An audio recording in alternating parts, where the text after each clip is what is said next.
A very good morning to one and all. My name is Dr. Wasim, Senior Resident, Department of Ophthalmology, Sri Lakshminarayana Institute of Medical Sciences. Uh, we have already discussed in detail about the anatomy of the cornea and the physiology of the cornea.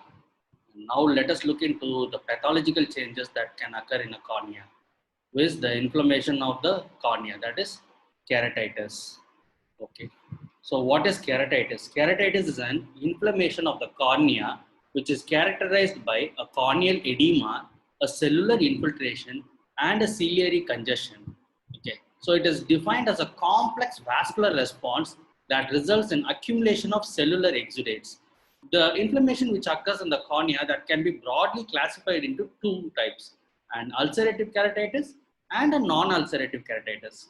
A corneal ulcer is a condition in which there is a destruction of some portion of the epithelium and the underlying stroma. There is like a sort of an excavation. Okay, so it clinically appears like a saucer-shaped grayish pit. What happens is, how do we observe this corneal ulcer is generally the epithelium, as we have discussed in anatomy and in physiology also, the epithelium is hydrophobic, while the stroma, it is hydrophilic.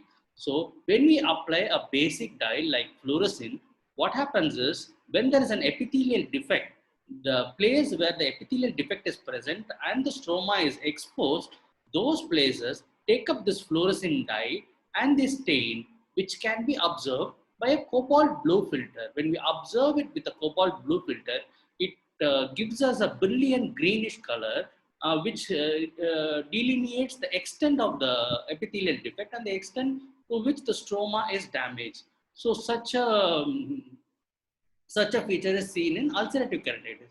While in non-ulcerative keratitis, there is no staining with the fluorescein dye, and in this case, the stroma of the cornea is involved or affected by the inflammatory process, while the epithelium remains intact. Mostly, the pathogenic mediators are brought to the stroma either by the perilimbal vessels, or they would have been already an epithelial defect and the pathogens would have penetrated deep inside, remain quiescent for a period of time, after which the epithelium grows over and the epithelium is covered while there is a reactivation of the inflammation in the stroma.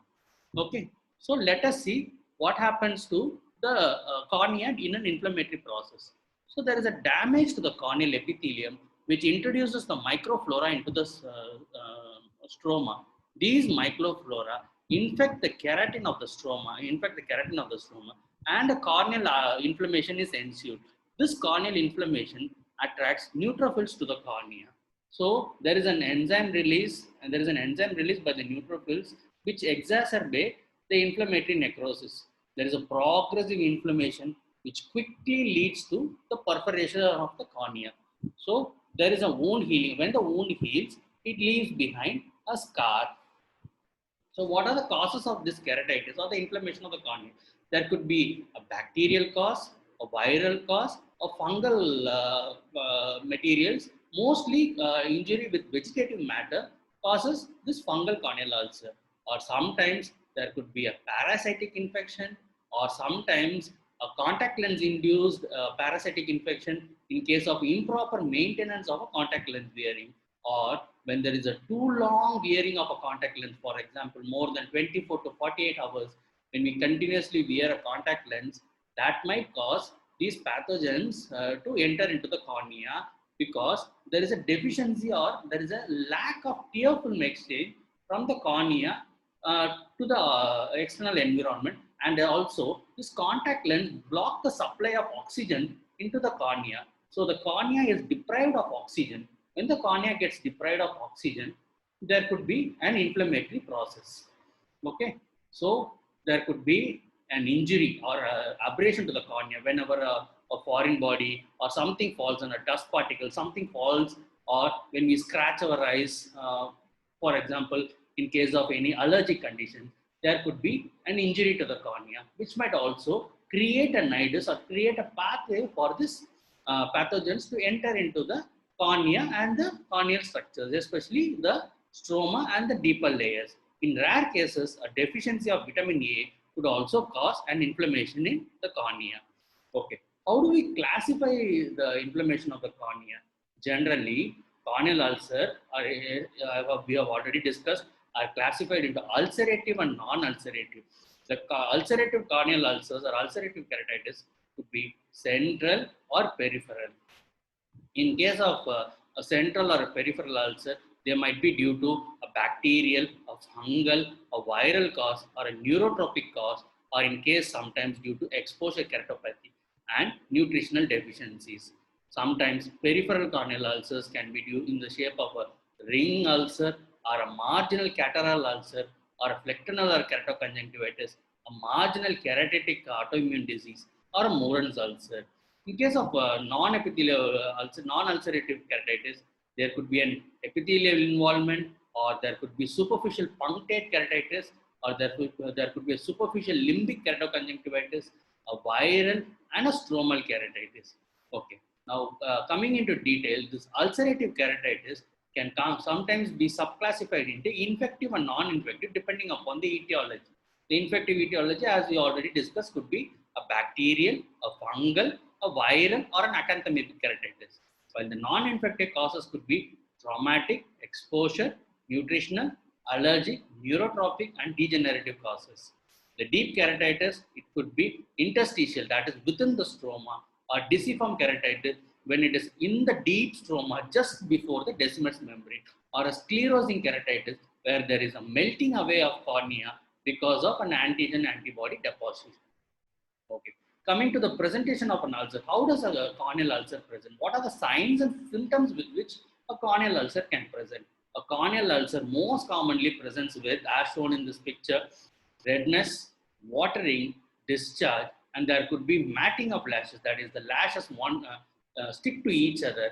There could be a lid edema. There could be a chemosis of the conjunctiva. There could be a swelling of the conjunctiva, and there could be a congestion in the conjunctiva, and there could be a opacity or a haze in the cornea.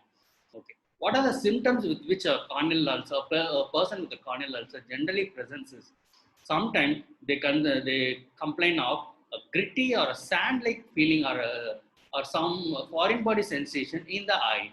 They also come with pain. They also come with sensitivity to light, that is photophobia. They also come with severe watering, especially in case of viral keratitis, and they come with most commonly blurred vision if the cornea, if the ulcer is involving the center of the cornea or the visual axis. They could also complain of difficulty in keeping the eyelids open. Most commonly, the early or the common symptoms could be redness or mild to moderate pain, a decreased or a blurry vision, a photophobia, and tearing. In the later stages, you could see a visible infiltrate as shown in this picture. There could be a lid edema, there could be a conjunctival inflammation in the form of chemosis and congestion. There could be a hypopion, that is a deposition of infiltrates or materials within the neutrophils within the anterior chamber. There could be a purulent or a frank discharge in case of severe bacterial corneal ulcers. Okay. So coming to corneal ulcers in detail, what is a corneal ulcer? A corneal ulcer is a localized necrosis or degeneration of the superficial stroma with the destruction of the overlying epithelium. So the epithelium and some part of the stroma is lost in case of a corneal ulcer. Okay. So what happens, when does a corneal ulcer develop? A corneal ulcer develops when there is either a local ocular defense mechanism is jeopardized. That is, there is no any protective mechanism to the overlaying to the incoming pathogens. Like for example, when there is a decreased sensation due to a trigeminal neuralgia or due to any constant inflammation of the cornea, these all could cause a development of a corneal ulcer. Or there is some local ocular predisposing causes, or when there is an immunocompromised state of the host. Okay, or when the causative organism is very virulent, these three can lead to the development of a corneal ulcer. Okay. So what can damage an epithelium? An intact epithelium is protective against development of a corneal ulcer. So what happens when there is an epithelial damage, and how does an epithelial damage occur? The epithelial damage could be due to a corneal abrasion due to a small foreign body. For example, dust particles, a fingernail, or any edges of any cloth material. These could cause an abrasion in the cornea, or the epithelium may be drying as the epithelium may get dried as in xerosis, or in case of dry eye, and in case of exposure keratopathy, in case of lag of thalmus, etc. Or there is an epithelial necrosis as in case of vitamin A deficiency, or in case of epithelial damage due to trophic changes as in neuroparalytic keratitis. Oh, let us look at the stages through which a corneal ulcer progresses. There are 4 stages to which the corneal ulcer progresses. There is a first stage of progressive infiltration, the stage of active ulceration, there is third a stage of regression, and finally a stage of cicatrization. What happens in the stage of progressive infiltration? In the stage of progressive infiltration, there is an infiltration of polymorphonuclear cells and lymphocytes into the epithelium of into the epithelium from the peripheral circulation, which is supplemented by similar cells from the underlying stroma. If the stroma is also affected, you see, as in this picture, the picture A, which shows the progressive infiltration. That is, there is a movement of the cells into the stroma with the damage to the epithelium. And the second stage is a stage of active ulceration, where an ulcer is formed. In active ulceration, there is a necrosis and sloughing away of the epithelium. So if the Bowman's membrane, and there could be a Bowman's membrane and stroma could also be involved. As we already discussed in anatomy, if the Bowman's membrane is involved, there is a chance of corneal ulceration. There's a chance of scar formation when the ulcer heals. And third is a stage of regression. Okay, so regression is induced by the host defense mechanism when the host defense mechanism fights against these corneal pathogens. Okay, so what happens is a line of demarcation is formed. A line of demarcation develops around the ulcer, which consists of leukocytes that neutralize and eventually phagocytose the offending organisms and the necrotic debris. Okay, third is a stage of cicatrization. In this stage, there is a continuous healing. There is a continuous healing. Okay, healing which continues to progress, and there is also progressive epithelialization, which forms a permanent covering. So the ulcer completely heals with epithelialization. When the ulcer involves the Bowman's membrane and few superficial stromal lamellae, this results in a scar. This scar could be nebula when it is faintly seen, or a macula when 1/3 of the stroma is involved, or it could be a leukoma when more than 1/3 of the stroma is involved. So these are the stages through which a corneal ulcer progresses. Okay. Now coming to the infectious corneal ulcers in detail. As we already discussed, infectious corneal ulcers could be due to bacterial, fungal, viral, and parasitic. Viral corneal ulcers are mostly due to herpetic, and parasitic corneal ulcers mostly due to acanthamoeba. Okay. So the features of a bacterial corneal ulcer are they are singular, and they have a solid border. You see, the border is well defined, and the edge between the cornea uninvolved and the involved cornea is clearly defined. So this is the feature of a bacterial corneal ulcer. The edges are very clearly marked, unless otherwise it's a fulminant corneal ulcer, especially in case of Pseudomonas. Okay.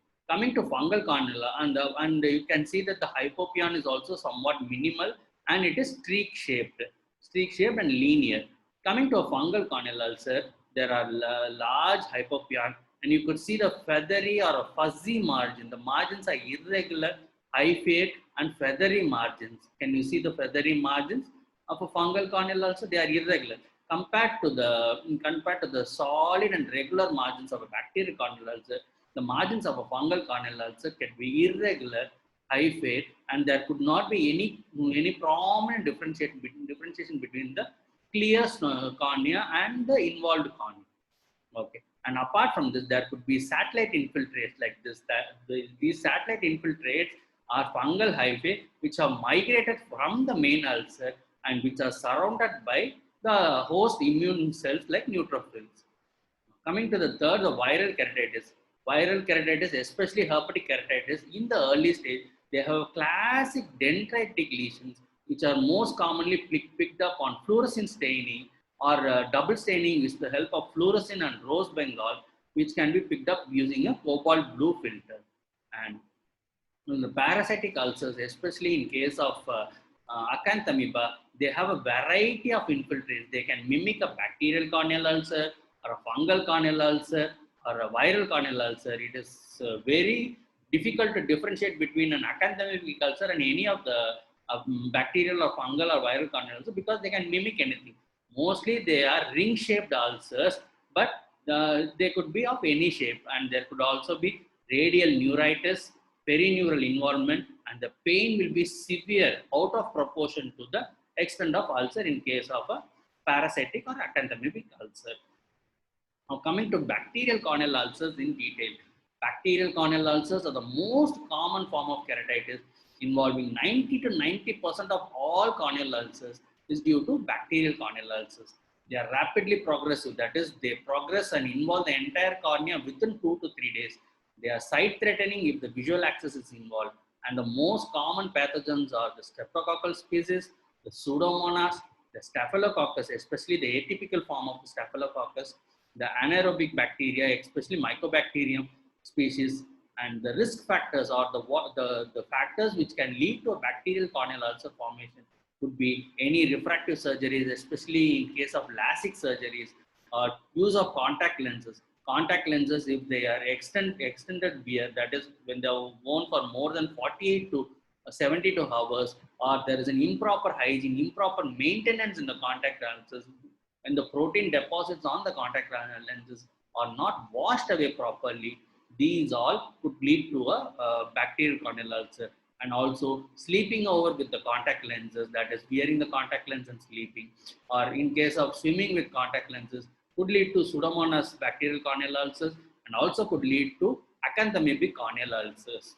Okay, and chronic use of topical steroids, like inadvertently with the use of over-the-counter drugs, people are sometimes chronically prone to use topical steroid, or post-surgeries, the topical steroids could be prescribed for a short period of time, but people, because of the comfort, they tend to use it for a very longer period of time. This topical steroid, when chronically the topical steroids are used, they could also lead to the formation of a bacterial corneal ulcer.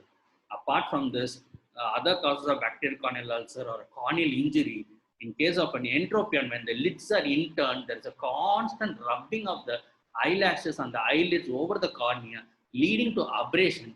These abrasions serve as a nidus or a foci for the growth of bacterial pathogens.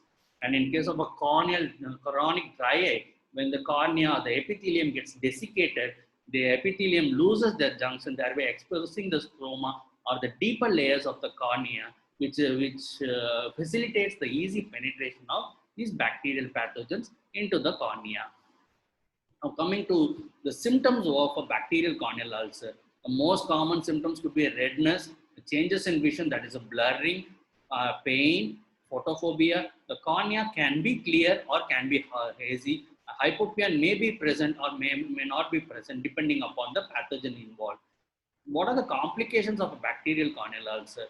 There could be thinning when the entire stroma is involved. As we talked in anatomy,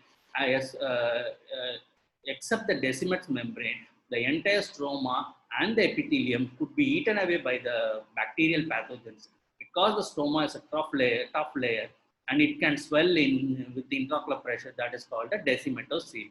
And there could be a corneal thinning, which increases the risk of further infection, and there is also a risk of perforation if the Descemet's membrane gives way.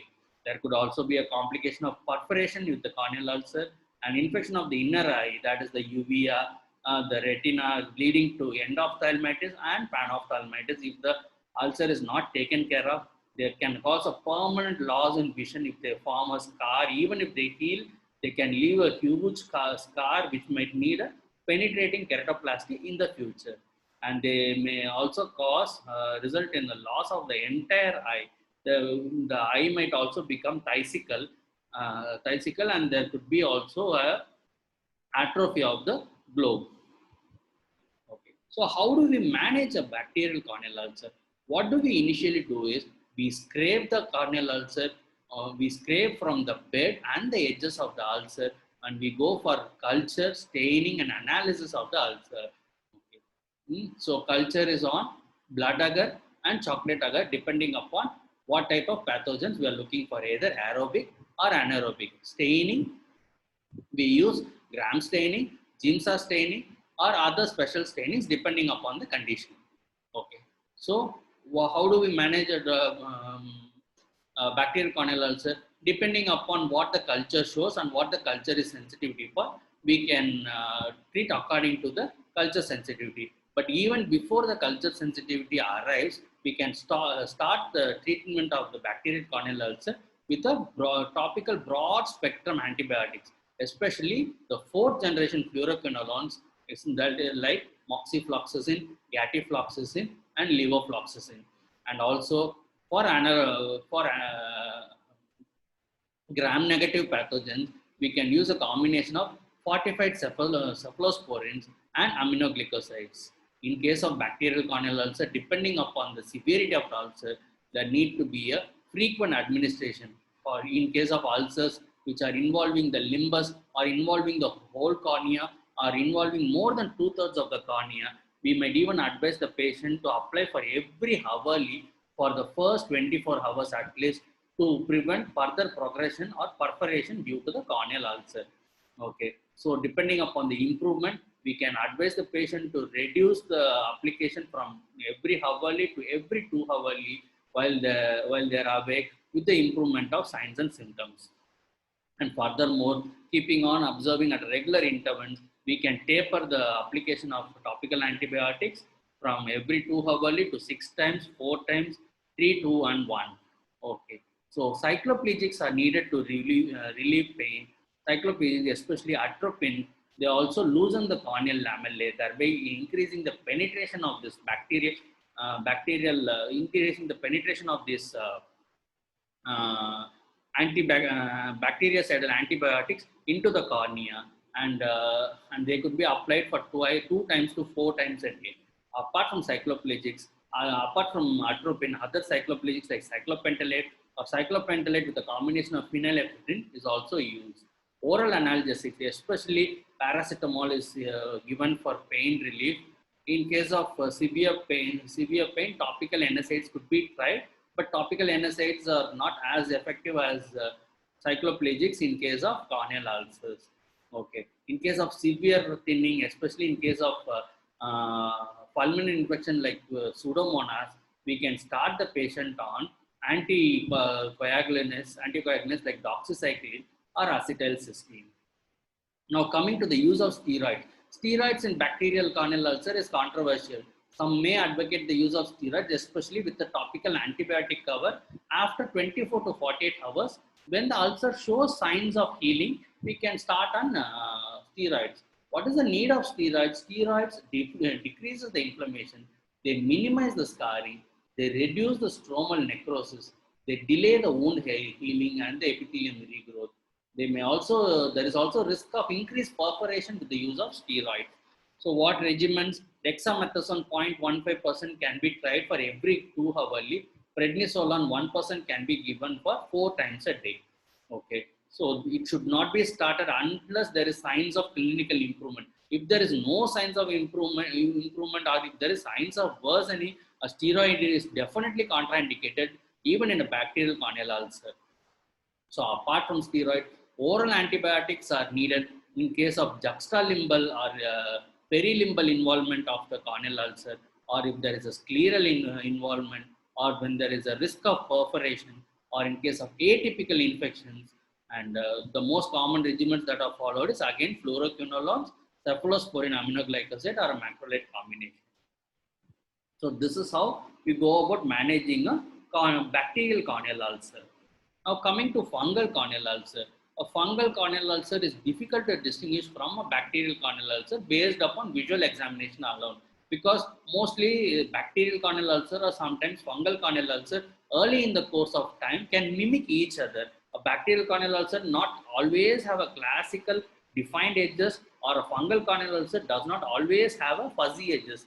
They might mimic each other in the initial course of initial period of time. So it is always better to scrape and culture to find what is the organism. And the best for a fungal corneal ulcer is a potassium hydroxide wet mount is the initial and the simplest method to detect a fungal corneal ulcers.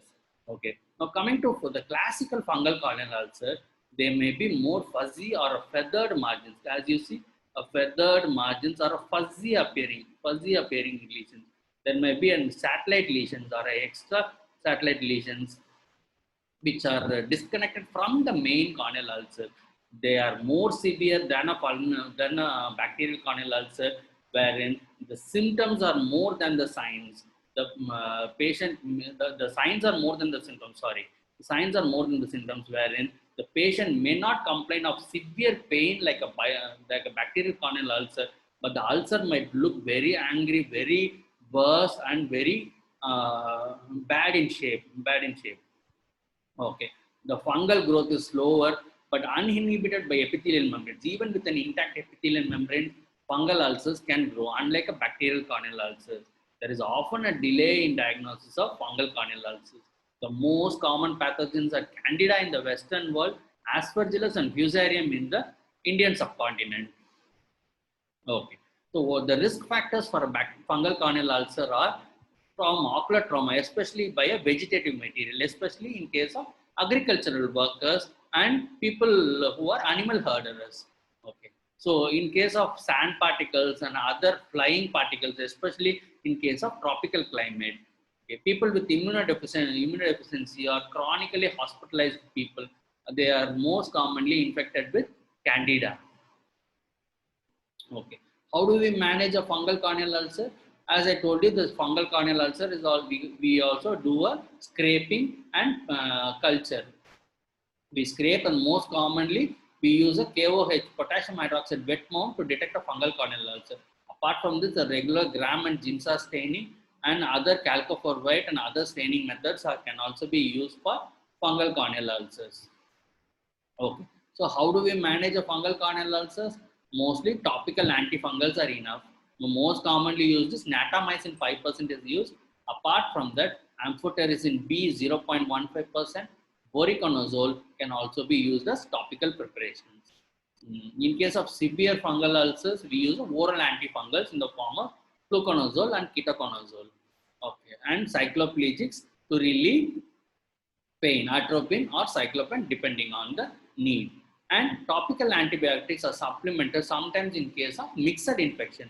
Mostly fungal corneal ulcers or bacterial corneal ulcers can not only present purely as a fungal or a bacterial corneal ulcer, they may also present like a mixed corneal ulcers with fungal and bacterial elements. So addition of topical antibiotics is also recommended. In case of non-healing and very severe fungal corneal ulcers, we can go for intrastromal injection of antibiotics, antifungals, especially amphotericin B 5 to 10 micrograms in 0.1 ml or voriconazole 50 micrograms in 0.1 ml for very severe diseases only.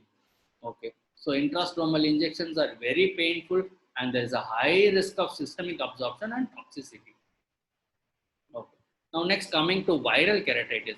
Viral keratitis, most commonly it is due to herpes simplex keratitis, herpes simplex or herpes zoster, and also by adenoviral keratitis.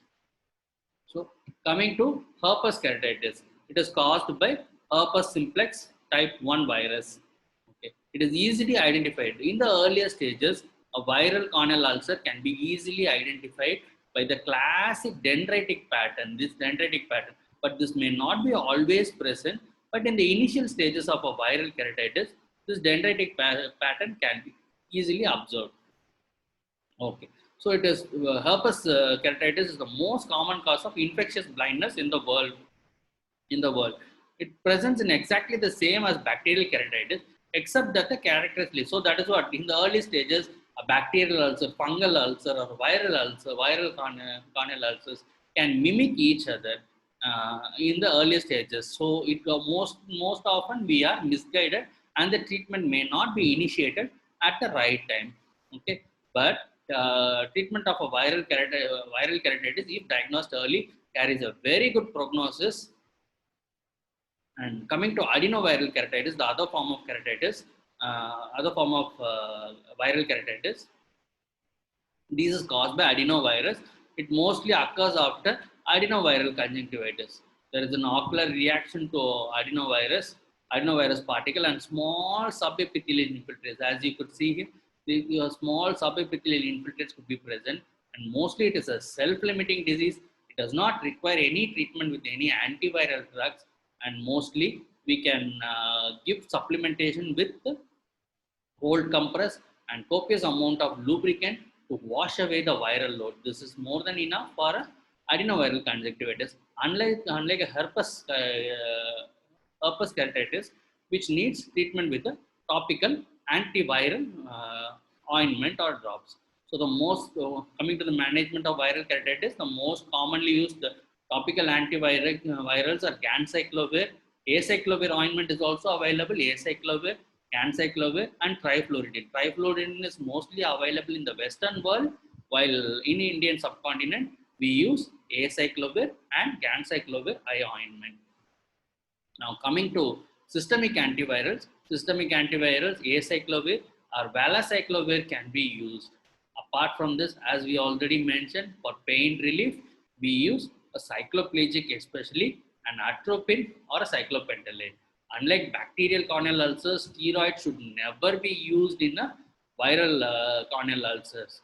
Steroids causes proliferation of the viral particle and they worsen the viral keratitis. So care should be taken to diagnose and differentiate between a bacterial corneal ulcer and a viral corneal ulcer, because a bacterial corneal ulcer, considering it to be a bacterial corneal ulcer, when we start the patient on steroids to decrease the inflammation or decrease the scarring, and if it turns out to be a viral keratitis, the steroids will worsen the picture and cause slubbing away of the cornea or increase destruction of the cornea, and it could also lead to perforation of the cornea itself. So steroids are very much contraindicated in case of viral keratitis. Now coming to the last, acanthamoebic keratitis. Okay, so parasitic keratitis, Acanthamoeba is a free-living protozoa which resides in fresh water. It feeds on E. coli, and it is extremely rare case, and it is generally associated with contact lens wearers when they use it while swimming, and it has also been associated with contaminated contact lens solutions, like especially you not using the proper contact lens solution, using tap waters to soak the contact lens or clean the contact lens may lead to acanthamoebic keratitis or acanthamoebic corneal ulcers. It has a very poor prognosis because there is a delay. Often there is a delay in diagnosis because it mimics viral, bacterial, and even fungal corneal ulcers. So the diagnosis is most often delayed unless there is a keen observation looking for acanthamoebic keratitis and a proper history taking of any contact with any use of contact lenses or any use of swimming in fresh water or other modalities of acanthamoebic keratitis. Okay, so the treatment are mostly ineffective for cysts because the cysts are acanthamoebic cysts are resilient to uh, destruction. Then, how do we manage acanthamoebic keratitis? Mostly systemic antifungals like voriconazole, ketoconazole can also be helpful in case of management of acanthamoebic keratitis. Apart from this, the specific treatment for acanthamoebic keratitis is topical biguanides in the form of chlorhexidine 0.02% or polyhexamethylene biguanide 0.02%. These could be combined with specific topical antiprotozoals like the diamidines, like the pentamidine 0.1%, propamidine 0.1%, or hexamidine 0.1%. So these topical biguanides and the topical antiprotozoal like the propamidine combinations are available, fixed dose combinations are available, but they are not easily accessible, and because of the suspicion of acanthamoebic keratitis is very limited. Apart from this, other topical antifungals which can be used are natamycin and neomycin. Apart from this, cycloplegics can be used for pain relief and steroids to an extent for decreasing the scarring and the inflammation associated with the acanthamoebic keratitis. Okay, that's all. So we have covered all the basic pathogens or basic causes of keratitis in humans, like bacterial keratitis, fungal keratitis, viral, and acanthamoebic keratitis. So there is a need to differentiate between each and every form of keratitis: the bacterial keratitis, the viral keratitis, the fungal keratitis, and the acanthamoebic keratitis. Of these, the most common things are the bacterial and the fungal keratitis. In bacterial keratitis, as we already mentioned, the patient will be highly symptomatic, but the signs could be minimal. The patient could complain of severe pain, watering, pain, photophobia, etc. And the symptoms could be minimal. There could be a centrally or a paracentrally located a specific ulcer. But in case of a fungal corneal ulcer, as we already mentioned, the patient could be in patient could have less amount of signs, less amount of symptoms, but the signs will be more prominent. The amount of pain will be out of proportion to the size of the ulcer. There could be increased discharge. There could be severe involvement of cornea. There could be a severe congestion ecchymosis. Yet the patient may complain of very minimal pain, very minimal photophobia, very minimal discharge or watering. Unlike in case of a viral keratitis, they complain mostly of watering and the redness. The pain will also be severe, more severe than even a bacterial keratitis. And in case of acanthamoebic keratitis, if there is radial keratoneuritis, the pain will be out of proportion or very severe, even sometimes more severe than a viral or a bacterial corneal ulcer. So looking at the signs, looking at the symptoms, and making a complete history, taking a complete history evaluation helps us to treat and look at the type of corneal ulcer and treat accordingly. Hope we have understood something on corneal ulcers. Thank you.